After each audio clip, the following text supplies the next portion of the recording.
అందరికీ నమస్కారం. ఈ నెల 22 నుండి కార్తీక మాసం ప్రారంభమవుతుంది. ఎంతో శక్తివంతమైన కార్తీక మాసం ప్రారంభం కాబోతుంది. ఈ నెల అక్టోబర్ 22 తేదీ నుండి కార్తీక మాసం ప్రారంభమై నవంబర్ 20వ తేదీతో కార్తీక మాసం ముగుస్తుంది. కార్తీక మాసానికి ఉన్నంత శక్తి మరే మాసానికి ఉండదని స్కంద పురాణంలో వివరించారు. కాబట్టి ఈ కార్తీక మాసంలో చేసే పూజలకు కోటి జన్మల పుణ్య ఫలితం లభిస్తుంది. కార్తీక మాసంలో నది స్నానాలు చేయడం, వనభోజనాలు చేయడం ద్వారా అఖండ కుబేర యోగం సిద్ధిస్తుంది. కాబట్టి కార్తీక మాసం నెల రోజులు ఏ నియమాలు పాటించాలి, ప్రతిరోజు దీపారాధన చేయలేని వారు ఏం చేయాలి, కార్తీక మాసంలో తినకూడని ఆహారం ఏమిటి, కార్తీక మాసంలో వచ్చే ముఖ్యమైన పండుగలు అలాగే వాటి విశిష్టత గురించి ఈ వీడియోలో తెలుసుకుందాం. ముందుగా వీడియోకి ఒక లైక్ చేసి ప్రతి ఒక్కరూ ఓం నమ శివాయ అని కామెంట్ చేయండి. అక్టోబర్ 22 నుండి కార్తీక మాసం ప్రారంభమవుతుంది. ఈ కార్తీక మాసం నెల రోజులు స్త్రీలు తెల్లవారుజామున నిద్రలేచి చన్నీటితో స్నానం చేసి ఇంట్లో దీపారాధన చేయాలి. ఉదయం దీపారాధన చేయడం కుదరని వారు సాయంత్రం సూర్యుడు అస్తమించిన తర్వాత ఇంట్లో దీపారాధన చేసుకోవచ్చు. ఈ కార్తీక మాసం నెల రోజులు ఇంట్లో దీపారాధన చేయడం కుదరకపోతే ప్రతి కార్తీక సోమవారం నాడు ఇంట్లో దీపారాధన చేసుకోండి. విశేషంగా ఈ కార్తీక మాసంలో ఖచ్చితంగా నది స్నానాలు చేయాలి. ప్రతిరోజు నది స్నానాలు చేస్తే 1000 రెట్ల పుణ్య ఫలితం కలుగుతుంది. అయితే ప్రతిరోజు నది స్నానాలు చేయలేము కాబట్టి నీటిలో గంగాజలం కలుపుకొని స్నానం చేయండి. పుణ్య నదుల్లో స్నానం చేసినంత పుణ్య ఫలితం దక్కుతుంది. కాబట్టి ఈ కార్తీక మాసం వచ్చేలోపు ప్రతి ఒక్కరూ గంగా జలం తెచ్చుకొని భద్రపరచుకోండి. అలాగే ఈ కార్తీక మాసంలో పుణ్య నదుల దగ్గర దీపాలు వెలిగించండి. ఎంతో శక్తివంతమైన ఈ కార్తీక మాసంలో ప్రతిరోజు తులసిని తప్పకుండా పూజించాలి. ఈ నెలలో చేసే తులసి పూజలకు అఖండ ఐశ్వర్య ప్రాప్తి సిద్ధిస్తుంది. కాబట్టి ఆడవారు తప్పనిసరిగా తులసి దగ్గర దీపం వెలిగించి తులసి మాతకు ప్రదక్షిణాలు చేయండి. అలాగే ఈ కార్తీక మాసం నెల రోజులు శివాలయాలకు ఎక్కువగా వెళ్ళండి. ఎందుకంటే ఈ నెల రోజుల పాటు పరమేశ్వరుడు ముక్కోటి దేవతలతో కలిసి శివాలయంలో సంచరిస్తూ ఉంటాడట. కాబట్టి కార్తీక మాసంలో శివాలయానికి వెళ్ళి దీపాలు వెలిగించి శివుడిని దర్శించుకుంటే శివయ్య ఆశీర్వాదం తక్షణమే కలుగుతుంది. విశేషంగా ఈ కార్తీక మాసంలో ఏదైనా ఒక కార్తీక సోమవారం నాడు బిల్వ దళాలతో శివుడిని పూజించండి. లేదా మీ దగ్గరలో ఉన్న శివాలయానికి వెళ్ళి శివలింగానికి బిల్వ దళాలు సమర్పించండి. కార్తీక మాసంలో బిల్వ దళాలతో శివుడిని పూజిస్తే స్వర్గలోక ప్రాప్తి కలుగుతుందని ఆ పరమేశ్వరుడు త్వరగా ప్రసన్నుడై కొంగు బంగారంలా సర్వ సౌఖ్యాలను ప్రసాదిస్తాడని నమ్మకం. కాబట్టి ఆ పరమశివుడిని బిల్వ దళాలతో పూజించి శివయ్య అనుగ్రహాన్ని సులభంగా పొందండి.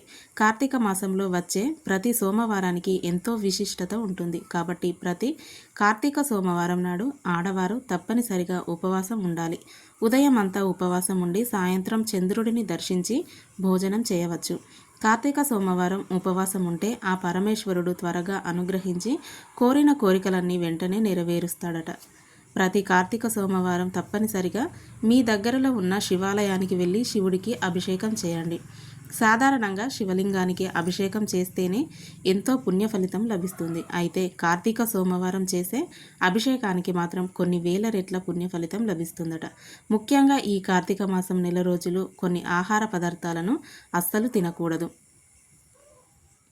కార్తీక మాసం పూజలు చేసేవారు మాంసాహారానికి దూరంగా ఉండాలి. అలాగే ఈ కార్తీక మాసంలో ఎట్టి పరిస్థితుల్లోనూ ఉల్లిపాయలు, ఇంగువ, ముల్లంగి, దుంపలు, వంకాయ, మునక్కాయ, గుమ్మడికాయ, ఆనపకాయ, పుచ్చకాయ, వెలగపండు, ఉలవలు ఇలాంటి ఆహార పదార్థాలను తినకూడదు. అలాగే కార్తీక మాసంలో వచ్చే అష్టమి తిథి నాడు కొబ్బరి తినకూడదు. అదేవిధంగా కార్తీక మాసంలో వచ్చే ప్రతి ఆదివారం నాడు ఉసిరికాయ తినకూడదు. ఈ కార్తీక మాసంలో మొత్తం 4 కార్తీక సోమవారాలు వచ్చాయి. అక్టోబర్ 27వ తేదీ మొదటి కార్తీక సోమవారం, నవంబర్ 3వ తేదీ రెండో కార్తీక సోమవారం, నవంబర్ 10వ తేదీ 3వ కార్తీక సోమవారం, అలాగే నవంబర్ 17వ తేదీ 4వ సోమవారం. ఈ 4 కార్తీక సోమవారాల్లో ప్రతి ఒక్కరూ ఇంట్లో శివుడిని పూజించి శివాలయానికి వెళ్ళి దీపాలు వెలిగించండి. అలాగే తప్పనిసరిగా ఒక పూట ఉపవాసం ఉండాలి. అలాగే ఈ కార్తీక సోమవారాల్లో ఖచ్చితంగా ఉసిరి దీపాలు వెలిగించాలి.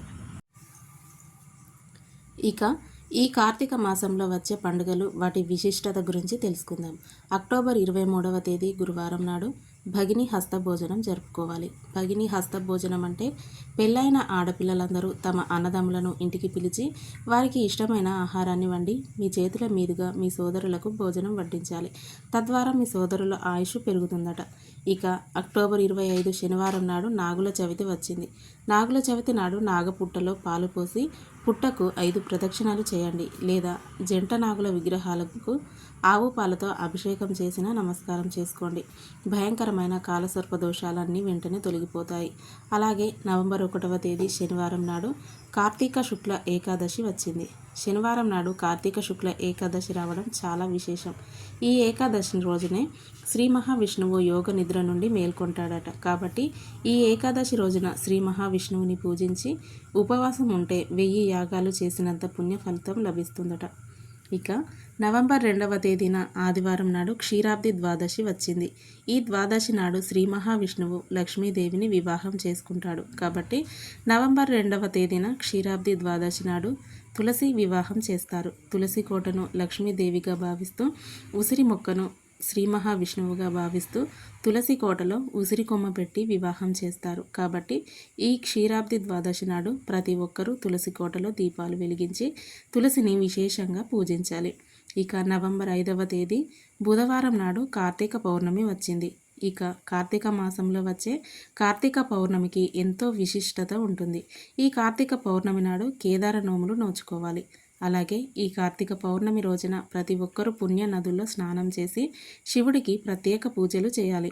విశేషంగా ఈ కార్తీక పౌర్ణమి నాడు ప్రతి ఒక్కరూ తప్పనిసరిగా 365 వత్తులతో దీపం వెలిగించి శివుడిని పూజించాలి. అలాగే ఈ కార్తీక పౌర్ణమి నాడు తప్పనిసరిగా ఉసిరి చెట్టు కింద వనభోజనాలు చేయాలి. విశేషంగా ఈ కార్తీక పౌర్ణమి నాడు రాత్రి పున్నమి వెలుగుల్లో కార్తీక దీపాలు వెలిగించి నదుల్లో వదలాలి.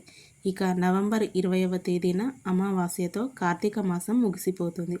కార్తీక మాసం చివరి రోజున పోలీస్ వర్గంగా పరిగణిస్తారు.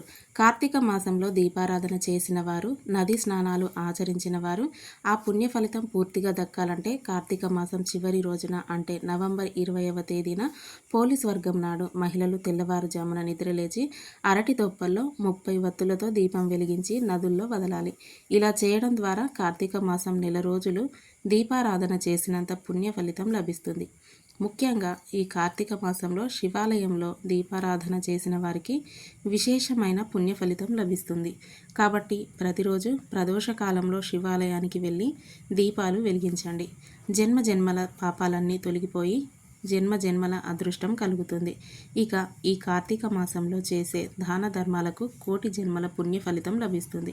కాబట్టి ఈ కార్తీక మాసంలో మీకున్న స్తోమతను బట్టి పేదలకు ఆహారాన్ని దానం చేయడం, వస్త్రదానం చేయడం ద్వారా శివయ్య ఆశీర్వాదం ఖచ్చితంగా లభిస్తుంది. అలాగే ఈ కార్తీక మాసంలో తప్పనిసరిగా దీపదానం చేయాలి. ఇక ఈ కార్తీక మాసంలో తప్పనిసరిగా వెలిగించాల్సిన దీపం నారికేల దీపం. కొబ్బరి చిప్పలో వెలిగించే దీపాన్ని నారికేల దీపం అని అంటారు. ఈ విధంగా శివుడిని పూజించి అష్టైశ్వర్యాలను పొందండి. ఈ వీడియో కనుక మీకు నచ్చినట్లయితే తప్పకుండా లైక్ చేసి షేర్ చేయండి. అలాగే ఇలాంటి మరిన్ని వీడియోల కోసం మా ఛానల్ని సబ్స్క్రైబ్ చేసుకోండి.